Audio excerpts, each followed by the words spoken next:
Bonjour, alors là je vais vous proposer un petit tuto pour comprendre comment on évalue l'avantage en nature lorsqu'un salarié bénéficie d'un véhicule de tourisme, comment il doit le prendre en compte pour sa déclaration d'impôt sur le revenu.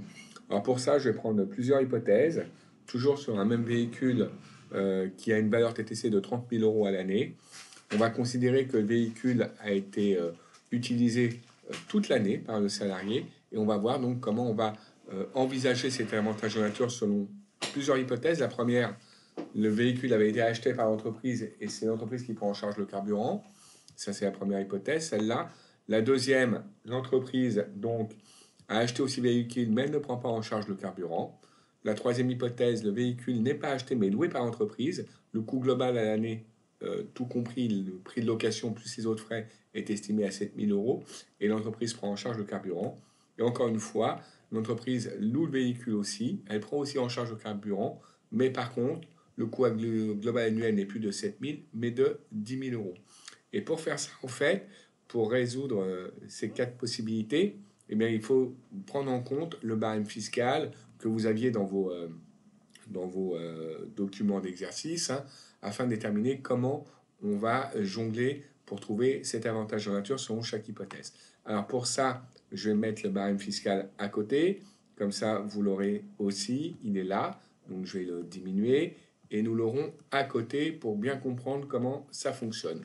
Alors je vais commencer avec la première hypothèse, celle-là, où l'entreprise en fait est propriétaire du véhicule et elle prend en charge le carburant. À chaque fois, c'est un véhicule qui a moins de 5 ans. Hein, oui, je vais raisonner seulement sur les véhicules de moins de 5 ans.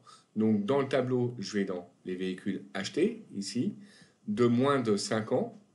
Je suis donc au forfait annuel. Pour l'instant, ce tuto, c'est sur le forfait annuel. Hein.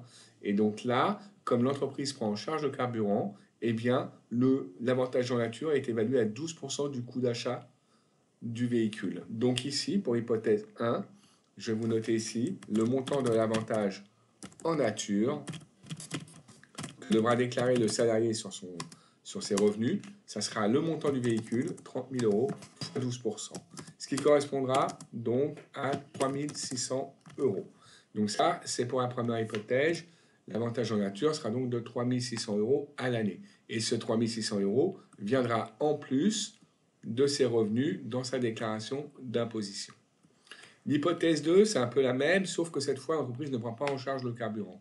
Donc, peu de changements, sauf qu'au lieu que ça soit, vous voyez, on est dans ce cas-là, l'entreprise ne prend pas en charge le carburant. Dans ces cas-là, le coût d'achat, la valorisation de l'avantage en nature, c'est 9% du coût d'achat TTC du véhicule. Donc, on reprend les mêmes éléments ici, sauf que là, eh bien, on va repartir dans ces cas-là sur donc un taux qui n'est plus de 12% mais de 9%, encore une fois, parce que, alors, 30, je vous le fais, hein, mais 30 000 fois 9%, ça fait bien 2700. Pourquoi le taux est plus faible? Parce que l'employeur ne prend pas en charge le carburant. Donc, la valorisation de l'avantage en nature est moins importante. Donc là, ces deux premières hypothèses, c'est quand l'entreprise est propriétaire du véhicule. C'est pour ça qu'on s'est mis dans la colonne ici véhicule acheté. Maintenant, lorsque l'entreprise n'en est pas propriétaire mais loue le véhicule, eh bien les taux à prendre en compte, c'est soit 30% lorsque l'entreprise n'est pas propriétaire du véhicule, mais 30% du coût global annuel de la location, soit si elle est propriétaire du véhicule, si elle prend en charge le carburant, ça sera 40%. Mais on va voir qu'il y a un petit piège et je vais vous le montrer juste après. Hypothèse 3, celle-là, on va dessus. Et ici, dans ces cas-là, eh bien, on va prendre le coût global annuel, donc il est donné dans le sujet là, 7 000 euros, et on va le multiplier, comme l'entreprise prend aussi en charge le carburant, par ce 7 000 euros, on va multiplier par 40%. Et ça fait 2 800 euros. Et alors, pas de problème, là, l'avantage en nature sera valorisé à 2 800 euros. Donc là, il n'y a aucune ambiguïté là-dessus. Et je vais vous expliquer pourquoi. Sur celle-là, il n'y a pas d'ambiguïté. Et pourquoi sur la quatrième, on va avoir une ambiguïté. Donc on va regarder maintenant la quatrième ensemble. C'est la même hypothèse que la 3. Toujours un véhicule loué par l'entreprise qui prend aussi en charge le carburant, mais cette fois le coût global annuel est de 10 000 euros. Si je vous rappelle qu'il ça concerne toujours ce même véhicule qui a une valeur TTC de 30 000. Hein. Voilà, donc dans ce cas-là, on fait 10 000 fois 40% et on a un résultat de 4 000 euros. Et là, ce 4 000 euros, vous voyez, eh bien, il est supérieur à ce qu'aurait été l'avantage en nature si on avait été l'entreprise, si elle ne l'avait pas loué, mais si elle avait été acheteur, quoi, propriétaire du véhicule. Et dans ces cas-là, c'est cette règle-là qui s'applique, je vous le montre ici.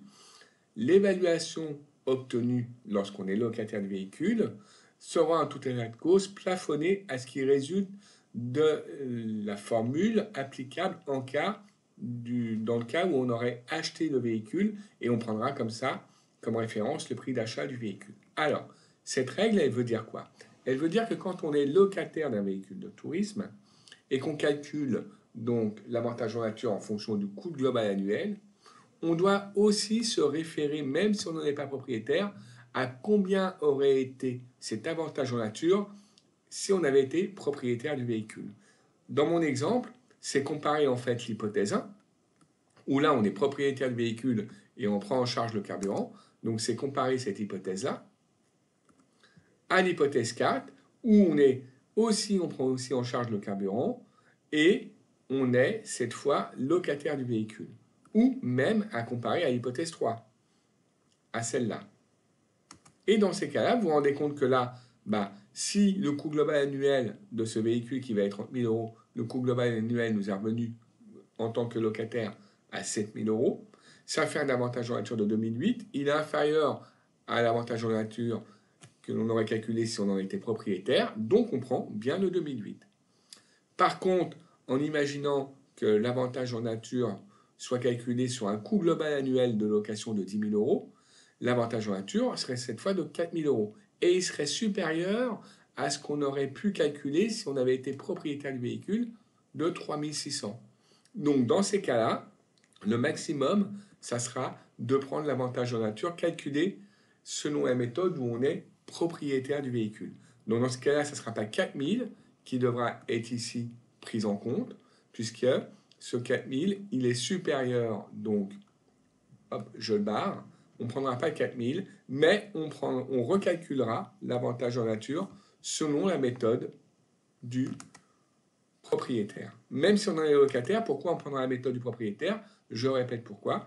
Parce qu'elle donne un taux plus faible que la méthode où on était locataire. Dans le cas présent de l'hypothèse 3, on n'a pas eu besoin de le faire parce que là, le coût de 2008 était inférieur au coût de 3006.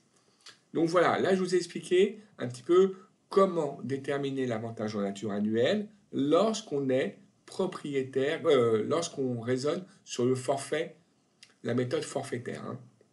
Et tout de suite après, je vais vous faire une deuxième vidéo où là, on raisonnera selon la méthode de l'évaluation annuelle, mais selon les dépenses réelles. On va voir que c'est un peu plus technique. En général, la majorité des entreprises raisonnent, parce que c'est plus simple, selon la méthode forfaitaire, du forfait annuel. Et il faut savoir que lorsque on a un contrôle fiscal ou un contrôle URSSAF, eh bien, les contrôleurs de la sécurité sociale ou des impôts prennent toujours la méthode forfaitaire comme étant la méthode qu'il est convenu d'adopter lorsqu'on estime et on évalue les avantages en nature. Voilà, je reviens vers vous maintenant tout à l'heure sur une autre vidéo et j'espère que vous aurez compris celle-là. À bientôt, au revoir.